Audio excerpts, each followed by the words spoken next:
ಇನ್ನು ದಕ್ಷಿಣ ಕನ್ನಡ ಜಿಲ್ಲೆಯ ಮರವೂರು ಸೇತುವೆಯನ್ನು ಕುಸಿತಗೊಂಡಿದೆ. ಅದಕ್ಕೆ ವಿಚಾರಕ್ಕೆ ಸಂಬಂಧಪಟ್ಟ ಹಾಗೆ ಈ ಸೇತುವೆ ಕುಸಿತ ಕಾರಣ ಆಗಿರುವಂಥದ್ದು ಮರಳುಗಾರಿಕೆ ಅಂತ ಇದೀಗ ದೂರನ್ನು ಕೂಡ ನೀಡಲಾಗಿರುವಂಥ ಸಂಬಂಧಪಟ್ಟ ಒಂದು ಅಪ್ಡೇಟ್ಸ್ ಬರ್ತಾ ಇತ್ತು ನೋಡಿ.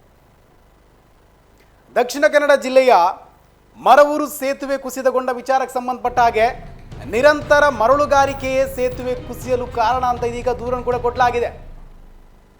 ಏನು ದಕ್ಷಿಣ ಕನ್ನಡ ಜಿಲ್ಲೆಯಲ್ಲಿ ಮರವೂರು ಸೇತುವೆ ಬಜ್ಪೆ ರಸ್ತೆ ಮರವೂರು ಸೇತುವೆ ಕುಸಿತಗೊಂಡಂಥ ವಿಚಾರಕ್ಕೆ ಸಂಬಂಧಪಟ್ಟ ಹಾಗೆ ಈ ಸೇತುವೆ ಕುಸಿತ ಕಾರಣ ಆಗಿರುವಂಥದ್ದು ಮರಳುಗಾರಿಕೆ ಅಂತ ಇದೀಗ ದೂರನ್ನು ಕೂಡ ಕೊಡಲಾಗಿದೆ. ಸೇತುವೆ ಕೆಳಭಾಗದಲ್ಲಿ ನಡೆದಿದೆ ನಿರಂತರ ಮರಳುಗಾರಿಕೆ. ಸೇತುವೆ ಕೆಳಭಾಗದಲ್ಲಿ ನಡೆದಿದೆ ನಿರಂತರವಾಗಿ ಮರಳುಗಾರಿಕೆ ನಡೀತಾ ಇದೆ.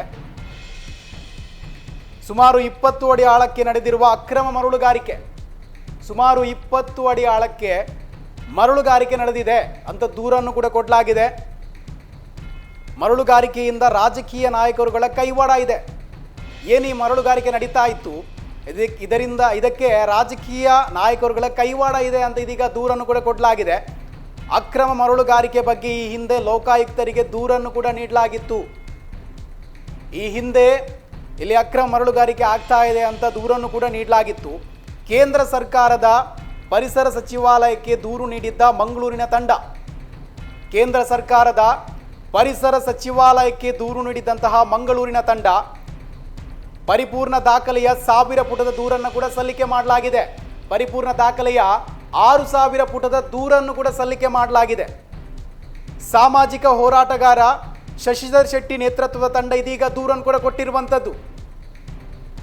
ಸಾಮಾಜಿಕ ಹೋರಾಟಗಾರ ಶಶಿಧರ್ ಶೆಟ್ಟಿ ನೇತೃತ್ವದ ತಂಡದಿಂದ ಇದೀಗ ದೂರನ್ನು ಕೂಡ ಕೊಡಲಾಗಿರುವಂಥದ್ದು. ನಗರದ ಹಲವು ಸೇತುವೆಗಳ ಅಡಿಭಾಗದಲ್ಲಿ ನಡೀತಾ ಇದೆ ಮರಳುಗಾರಿಕೆ. ನಗರದ ಹಲವು ಸೇತುವೆಗಳ ಅಡಿಭಾಗದಲ್ಲಿ ನಡೀತಾ ಇದೆ ಮರಳುಗಾರಿಕೆ. ಮರಳುಗಾರಿಕೆಯಿಂದ ವರ್ಷಕ್ಕೆ ಒಂದು ಸೇತುವೆ ಕುಸಿದುಕೊಳ್ತಾ ಇದೆ. ಮರಳುಗಾರಿಕೆಯಿಂದ ವರ್ಷಕ್ಕೆ ಒಂದು ಸೇತುವೆ ಕುಸಿತ ಆಗ್ತಾ ಇದೆ ಅಂತ ದೂರನ್ನು ಕೂಡ ಕೊಡಲಾಗಿದೆ.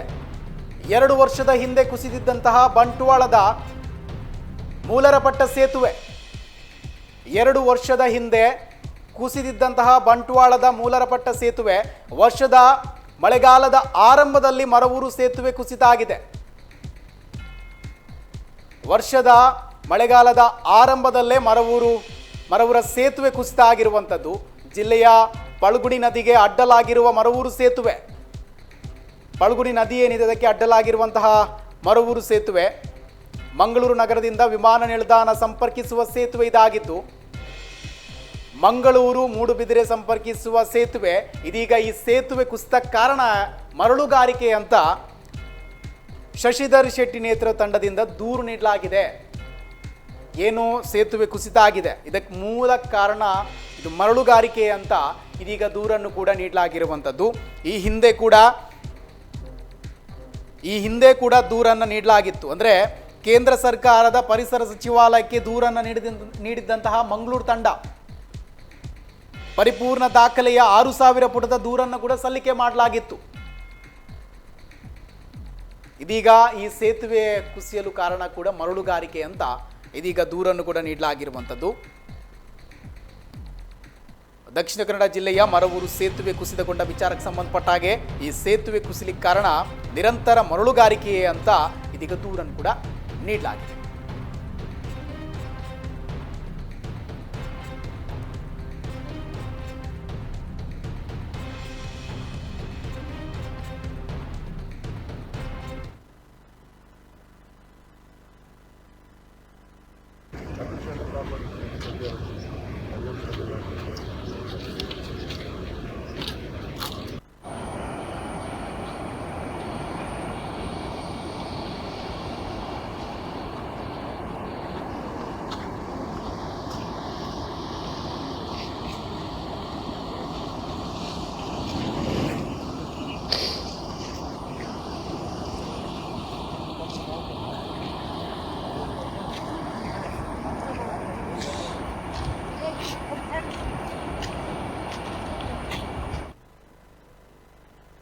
ಎರಡು ಮೂರು ದಿನಗಳ ಹಿಂದೆ ಬಜ್ಪೆ ರಸ್ತೆ ಏನಿದೆ ದಕ್ಷಿಣ ಕನ್ನಡ ಜಿಲ್ಲೆಯ ಮರವೂರು ಸೇತುವೆ ಕುಸಿತಗೊಂಡ ವಿಚಾರಕ್ಕೆ ಸಂಬಂಧಪಟ್ಟ ಹಾಗೆ ಇದೀಗ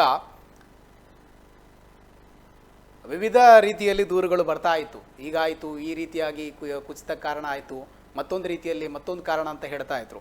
ಇದೀಗ ನಿರಂತರ ಮರಳುಗಾರಿಕೆಯಿಂದ ಈ ಸೇತುವೆ ಕುಸಿಲಿಕ್ಕೆ ಕಾರಣ ಅಂತ ಇದೀಗ ದೂರನ್ನು ಕೂಡ ಕೊಡಲಾಗಿದೆ. ಸೇತುವೆ ಕೆಳಭಾಗದಲ್ಲಿ ನಡೀತಾ ಇದೆ ನಿರಂತರ ಮರಳುಗಾರಿಕೆ, ಸೇತುವೆಯ ಕೆಳಭಾಗದಲ್ಲಿ ಮರಳುಗಾರಿಕೆ ನಡೀತಾ ಇದೆ, ನಿರಂತರವಾಗಿ ಮರಳುಗಾರಿಕೆ ನಡೀತಾ ಇದೆ ಅಂತಹ ಶಶಿಧರ್ ಶೆಟ್ಟಿ, ಸಾಮಾಜಿಕ ಹೋರಾಟಗಾರ ಶಶಿಧರ್ ಶೆಟ್ಟಿ ನೇತೃತ್ವ ತಂಡದಿಂದ ಈಗ ದೂರನ್ನು ಕೂಡ ನೀಡಲಾಗಿದೆ. ಸೇತುವೆ ಕೆಳಭಾಗದಲ್ಲಿ ನಡೀತಾ ಇದೆ ನಿರಂತರ ಮರಳುಗಾರಿಕೆ, ಸುಮಾರು 20 ಅಡಿ ಆಳಕ್ಕೆ ನಡೀತಾ ಇದೆ ಅಕ್ರಮ ಮರಳುಗಾರಿಕೆ. ಸುಮಾರು 20 ಅಡಿ ಆಳಕ್ಕೆ ನಡೀತಾ ಇದೆ ಅಕ್ರಮ ಮರಳುಗಾರಿಕೆ. ಈ ಹಿಂದೆ ಕೂಡ ದೂರನ್ನು ಕೂಡ ನೀಡಲಾಗಿತ್ತು. ಅಕ್ರಮ ಮರಳುಗಾರಿಕೆ ಬಗ್ಗೆ ಈ ಹಿಂದೆ ಕೂಡ ಲೋಕಾಯುಕ್ತರಿಗೆ ದೂರನ್ನು ಕೂಡ ನೀಡಲಾಗಿತ್ತು.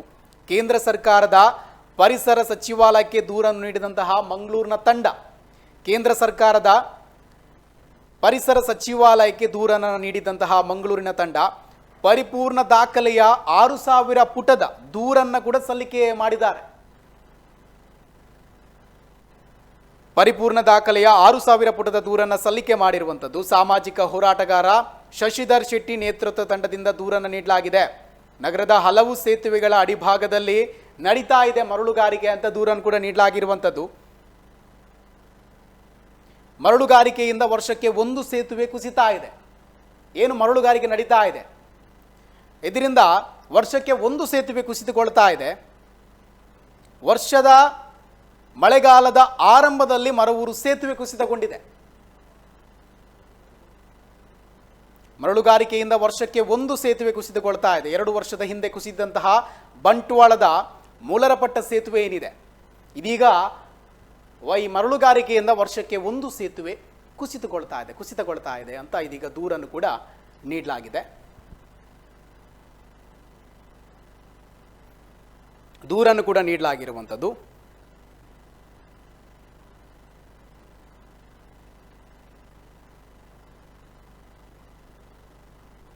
ಸಾಮಾಜಿಕ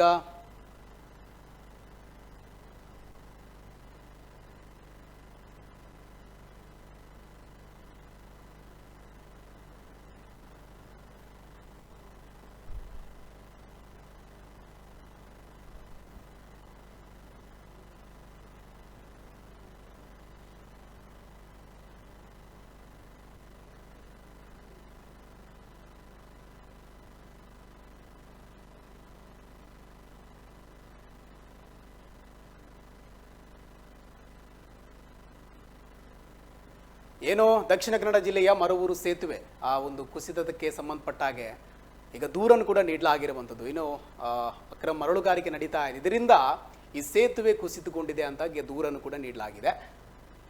ದಕ್ಷಿಣ ಕನ್ನಡ ಜಿಲ್ಲೆಯಿಂದ ಕಳೆದ 3 ದಿನಗಳ ಹಿಂದೆ ಏನು ನಡೆದಿದೆ, ಏನು ಕುಸಿತಗೊಂಡಿದೆ ಮರವೂರು ಸೇತುವೆ, ಬಜ್ಪೆ ರಸ್ತೆ ಏನು ಕುಸಿತಗೊಂಡಿದೆ, ಆ ಸೇತುವೆಯನ್ನು ಕುಸಿತಗೊಂಡಿದೆ. ಇದಕ್ಕೆ ಮೂಲ ಕಾರಣ ಅಂದರೆ ಅಲ್ಲಿ ಅಕ್ರಮ ಮರಳುಗಾರಿಕೆ ಆಗ್ತಾ ಇದೆ ಅಂತ ಇದೀಗ ದೂರನ್ನು ಕೂಡ ಕೊಟ್ಟಿರುವಂಥದ್ದು. ಇನ್ನು ಸಾಮಾಜಿಕ ಹೋರಾಟಗಾರ ಶಶಿಧರ್ ಶೆಟ್ಟಿ ನಮ್ಮ ಜೊತೆ ನೇರ ಸಂಪರ್ಕದಲ್ಲಿರುವುದು. ಸರ್ ನಮಸ್ತೆ.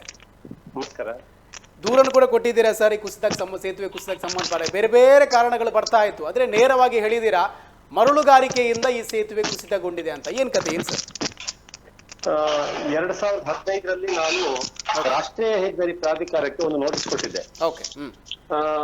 ದಕ್ಷಿಣ ಕನ್ನಡ ಉಡುಪಿಯಲ್ಲಿ ನ್ಯಾಷನಲ್ ಹೈವೇ ಸಮೇತ ಇಲ್ಲಿ ಬ್ರಿಡ್ಜ್ಗಳಿವೆ, ಅದ್ರ ಕೆಳಗೆ ಮರಳುಗಾರಿಕೆ ಆಗ್ತಾ ಇದೆ. ಇದು it is threat to the national highways and also bridge ಅಂತ ಹೇಳಿ ಇಮಿಡಿಯೇಟ್ ಆಕ್ಷನ್ ತಗೊಳ್ಳಿ ಅಂತ ಕೊಟ್ಟೆ. ಅದನ್ನ ಅವರು 2015ರಲ್ಲಿ ಇಮಿಡಿಯೇಟ್ ಅದನ್ನ ಉಡುಪಿ ಮತ್ತು ಮಂಗಳೂರಿನ 2 ಜಿಲ್ಲಾಧಿಕಾರಿಗಳಿಗೆ ಫಾರ್ವರ್ಡ್ ಮಾಡಿದ್ರು ಆಕ್ಷನ್ ತಗೊಳ್ಳಿ ಅಂತ. ಆಗ ಇವರು ಮತ್ತೆ ಕೂಡ ಇವರು ದಕ್ಷಿಣ ಕನ್ನಡ ಮತ್ತೆ ಉಡುಪಿಯ 2 ಜಿಲ್ಲಾಧಿಕಾರಿಗಳು ಆಗ ಆಕ್ಷನ್ ತಗೊಳ್ಳಿಕ್ಕೆ ಹೋಗಿಲ್ಲ. ಅದು ಉಡುಪಿ ಜಿಲ್ಲಾಧಿಕಾರಿ ಅದನ್ನ ಇವರಿಗೆ ಫಾರ್ವರ್ಡ್ ಮಾಡಿದ್ರು, ಗಣಿ ಮತ್ತು ಭೂವಿಜ್ಞಾನ ಇಲಾಖೆಗೆ. ಆದ್ರೆ ಮಂಗಳೂರು ಜಿಲ್ಲಾಧಿಕಾರಿ ಅದನ್ನ ಅವರ ಕಚೇರಿಯ ಡಸ್ಟ್ಬಿನ್ ಹಾಕಿ ಕೂತ್ಕೊಂಡ್ರು.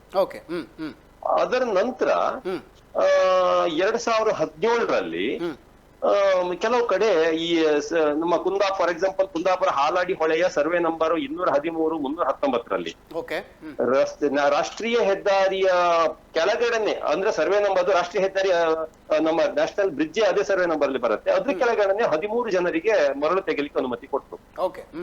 ನಾನು ಅದನ್ನ ಪುನಃ ಮತ್ತೆ ರಾಷ್ಟ್ರೀಯ ಹೆದ್ದಾರಿ ಪ್ರಾಧಿಕಾರಕ್ಕೆ ಕೇಳಿದೆ, ಈ ಬ್ರಿಡ್ಜ್ ನ ಕೆಳಗಡೆ ಎಷ್ಟು ಆಳ ಇದೆ ಬ್ರಿಡ್ಜ್ ಅಂತ ಕೇಳಿದಾಗ 3.4 ಮೀಟರ್ ಆಳ ಇದೆ ಅಂತ.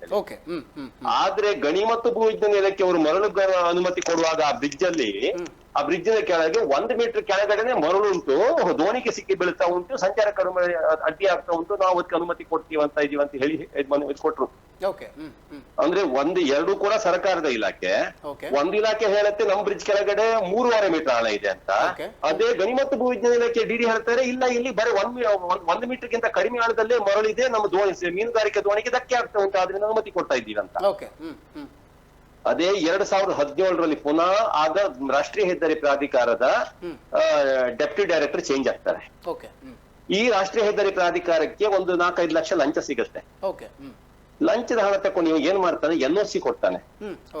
ನಮ್ಮ ರಾಷ್ಟ್ರೀಯ ಹೆದ್ದಾರಿ ಬ್ರಿಡ್ಜಿನ ಕೆಳಗಡೆ ಕೂಡ ನೀವು ಪಿಲ್ಲರ್ 1 ಬಿಟ್ಟು ಪಿಲ್ಲರ್ ಅಡಿ ಎಲ್ ಬೇಕಾದ್ರೆ ತೆಗೀರಿ ಅಂತ, ನಮ್ದೇನ್ ಸಮಸ್ಯೆ ಇಲ್ಲ, ತಕೊಳ್ಳಿ ಎಲ್ ಬೇಕಾದ್ರೆ ತಕೊಳ್ಳಿ NOC ಅಂತೇಳಿ ಹೇಳಿ ನಾನು ನೇರವಾಗಿ ಆರೋಪ ಮಾಡ್ತೀನಿ. NOC ಕೊಡ್ತಾರೆ. ಇದರ ಪರಿಣಾಮ ಇವರಿಗೆ ಇನ್ನೂ ರೆಕ್ಕೆ ಪುಕ್ಕ ಬರುತ್ತೆ ಗಣಿ ಮತ್ತು ಭೂವಿಜ್ಞಾನಿಕ ಡಿಡಿಗಳಿಗೆ. ಅವರು ಕೂಡ ಲೈಸೆನ್ಸ್ ಕೊಡ್ತಾರೆ, ಹಗಲು ರಾತ್ರಿ ತೆಗಿತಾರೆ.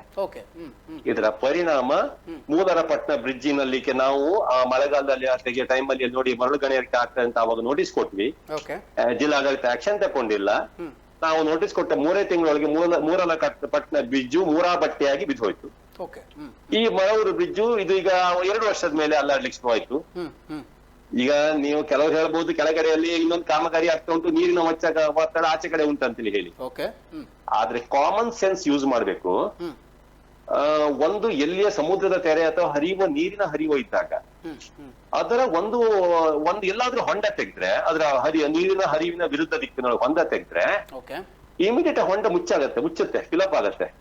ಅಂದ್ರೆ ಮೇಲ್ಭಾಗದ ಇನ್ನೊಂದು ಕಡೆಯ ಮಣ್ಣಲ್ಲಿ ಸೇರ್ಪಡೆ ಆಗತ್ತೆ. ನಮ್ಮ ಮರವೂರಿನಲ್ಲಿ ನೋಡಿ ಮೇಲ್ಗಡೆ ಬ್ರಿಡ್ಜ್ ಇದೆ, ಯಾವ್ದು ಡ್ಯಾಮ್ ಇದೆ. ಅಲ್ಲಿ ಹೊಸದಾಗಿ ಯಾವುದೇ ಮರಳು ಬರ್ಲಿಕ್ಕೆ ಚಾನ್ಸಸ್ ಇಲ್ಲ, ಯಾಕಂದ್ರೆ ಎಲ್ಲಾ ಮರಳುಗಳು ಬಂದು ಸ್ಟೋರ್ ಆಗುದು ಅದರಲ್ಲಿ, ಆ ಬ್ರಿಡ್ಜಿನ ಒಳಗಡೆ ಸಾರಿ ಆ ಡ್ಯಾಮಿನ ಒಳಗೆ. ನೀವು ಅಲ್ಲಿ ಮರವೂರಿನ ಕೆಂಜಾರಿನ ಕೆಳಗಡೆ ಮರಳು ಗಣಿಗಾರಿಕೆ ಕೊಟ್ರಿ ಅಂತ ಹೇಳಿದ್ರೆ, ದೊಡ್ಡ ಹೊಂಡ ಮಾಡಿದ್ರೆ ಆಟೋಮೆಟಿಕ್ ಈ ಬ್ರಿಡ್ಜಿನ ಕೆಳಗಡೆ ಇರುವ ಮರಳು ಹೋಗಿ ಅಲ್ಲಿ ಸ್ಟೋರ್ ಆಗ್ಬೇಕಲ್ಲ ಆ ಹೊಂಡಕ್ಕೆ. ಈಗ ನೀವು ನೇರವಾಗಿ ಹೇಳಿದೀರಾ ರಾಜಕೀಯ ನಾಯಕರ ಕೈವಾಡ ಇದೆ ಅಂತ. ಯಾವುದು ರಾಜಕೀಯ ನಾಯಕರ ಕೈವಾಡ ಇರುವುದಿಲ್ಲ ಹೇಳಿ. ಎಲ್ಲಾ ಪಕ್ಷಗಳು ಬಂದ್ರು ಕೂಡ ನೋಡಿ ಸರ್ಕಾರ ಚೇಂಜ್ ಆಗ್ಬೋದು ಬಿಟ್ರೆ, ಮುಖಗಳು ಚೇಂಜ್ ಆಗುತ್ತೆ ಬಿಟ್ರೆ ಪಾಲಿಸಿ ಅದೇ ಇರತ್ತೆ. ಅದ್ರಲ್ಲಿ ಅವರು ನೀವು ದೂರುವಂತದ್ದಿಲ್ಲ. ಇದ್ರಲ್ಲಿ ನಾನು ಯಾವುದೇ ಮರಳು ಗಣಿಗಾರಿಕೆ ಮಾಡಿದ ಯಾವುದೇ ವ್ಯಕ್ತಿಗಳನ್ನು ನಾನು ದೂಷಣೆ ಮಾಡುದಿಲ್ಲ. ಅವರೆಲ್ಲ ಮುಗ್ಧರು. ಯಾಕಂದ್ರೆ ಅವರಿಗೆ ಬೆಕ್ಕಿಗೆ ಹಾಲು ಕೊಡಲಿಕ್ಕೆ ಓಪನ್ ಮಾಡಿ ಇಟ್ಟದ್ರಿಂದ ಬೆಕ್ಕ ಹಾಲು ಕುಡಿದಲ್ವಾ, ಬನ್ನಿ ಕುಡಿದೆ ಅಂತ ಹೇಳಿ. ಬೆಕ್ಕ ನೀವು ಭದ್ರ ಮಾಡಿ ಇಟ್ಟಿದ್ರೆ ಬೆಕ್ಕ ಯಾಕೆ ಹಾಲು ಕುಡಿಲಿಕ್ಕೆ ಬರ್ತಿತ್ತು? ಅದು ಇದರಲ್ಲಿ ಇವ್ರದ್ದು ಯಾರ್ದು ತಪ್ಪಿಲ್ಲ.